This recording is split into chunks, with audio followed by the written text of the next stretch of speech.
Salut à tous, ici Nazozio, je vous retrouve pour une nouvelle vidéo. Alors aujourd'hui c'est une vidéo un peu difficile à faire parce que je n'ai pratiquement que des mauvaises nouvelles. D'ailleurs je suis complètement dégoûté.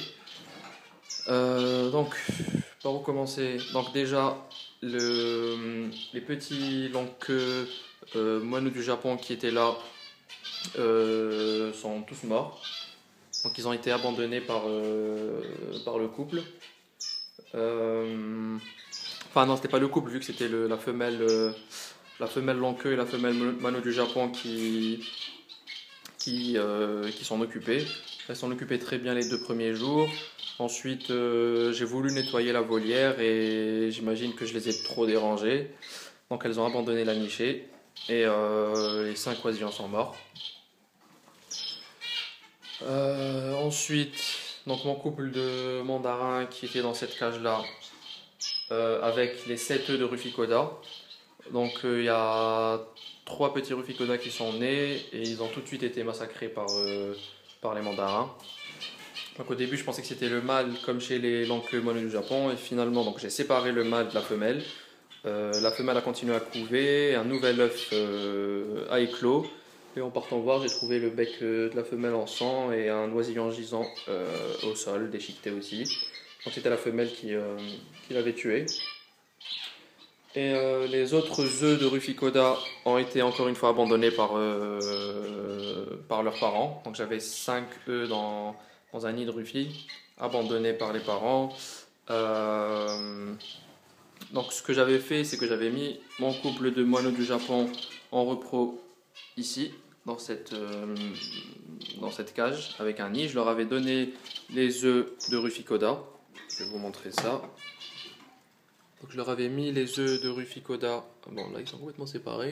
Donc les œufs de Rufi, les premiers œufs de Rufi, je les avais mis là. Et comme la femelle mandarin se met à tuer les bébés Ruficoda et que je n'avais pas d'autres couples de dispo, d'autres couples de moineaux de dispo, donc je leur ai donné les 2 derniers œufs de Ruficoda qui devraient éclore demain ou après-demain. Voilà. Donc j'ai pas trop su quoi faire, j'avais pas d'autres couples disponibles, donc j'ai vraiment été obligé de leur donner. Peut-être qu'ils réussiront à me les sauver, peut-être pas, donc voilà. S'ils arrivent à me sauver les 2 œufs qui vont naître, je suppose que les premiers œufs vont certainement mourir, vu qu'ils ont beaucoup de retard par rapport à cela. Donc voilà. Niveau Ruficoda, c'est une catastrophe. Ça ne marche pas du tout comme je l'aurais souhaité. Ensuite, donc ici j'ai acheté une nouvelle cage dans laquelle j'ai mis le couple de longue-queue. Donc voilà, ils sont ici, ils sont en repro dans la cage. Pour l'instant, ils construisent le nid. D'ailleurs, là, on peut voir le mâle qui tient une brindille dans son bec. Donc, ils construisent le nid, ils rentrent dedans, ils dorment dedans. Pour l'instant, ça se passe bien. Donc, les moineaux du Japon, je trouve qu'ils ne couvent pas assez. Après, je sais pas du tout. J'essaie de les déranger le moins possible. Ensuite, ici, donc j'ai mis le couple de mandarins qui m'a tué les Ruficoda. Donc je les ai mis en repro également ici. Quoi d'autre? Et les padas, bon ça se passe toujours bien pour les padas pour l'instant. Donc sur les 7 œufs, j'en ai 6 de fécondés. Voilà, en gros je crois avoir tout dit. Ah non. Les petits mandarins de mon petit couple sont sortis également du nid. Ils sont sortis avant-hier. Voilà, on peut les voir ici. Ici un jeune, derrière sa maman, le papa à jaune noir et 3 autres petits ici. Donc au niveau du sexe, je ne sais pas encore. On va attendre que leur mue se passe pour les sexer. Voilà. Donc pour récapituler, il me reste peut-être 2 bébés Ruficoda à naître demain ici, qui seront peut-être sauvés par les moineaux.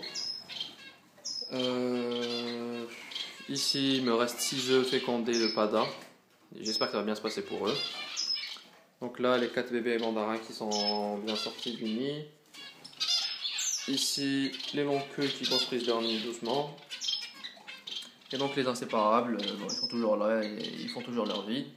Et donc j'ai reséparé les mâles des femelles. Donc j'ai mis les femelles dans la volière d'ici et les mâles en bas. Donc on voit, là j'ai les deux mâles mandarins et le mâle ruficoda. Et ici j'ai les deux femelles mandarins et une femelle ruficoda. D'ailleurs la femelle ruficoda m'a perdu sa queue. Je ne sais pas si vous arriverez à bien le voir. Voilà, on ne le voit pas vraiment. Hop, on va essayer de la voir ici. Voilà. Elle a complètement perdu sa queue. Bon, pour l'instant ça la dérange pas trop. En principe ça devrait repousser dans les 2-3 semaines qui viennent. Donc voilà. Bah, cette petite vidéo va vous montrer que c'est des choses qui arrivent en élevage. L'élevage c'est certes avoir des petits, avoir des naissances et tout ça, mais il y a également beaucoup de pertes. Soit on perd des fois des oiseaux adultes qui meurent parce qu'ils sont malades ou autres. Et puis sur des espèces un peu plus fragiles comme le ruficoda, voilà, vous voyez qu'on perd très souvent des oisillons. Bon, moi personnellement ça me dégoûte bien sûr, c'est normal, mais après je sais que c'est des choses qui arrivent. Et faut pas se décourager pour autant. Maintenant les ruficoda c'était ma première expérience avec, donc je leur retenterai le coup l'année prochaine. En essayant de faire moins d'erreurs, en essayant de moins les déranger, en essayant voilà, je vais racheter des couples de moineaux du Japon parce que visiblement les mandarins, chez moi en tout cas, c'est pas du tout de bons parents nourriciers.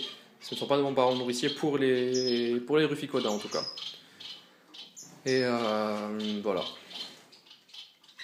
Je crois que j'ai tout dit. Donc il ne me reste plus qu'à vous dire au revoir.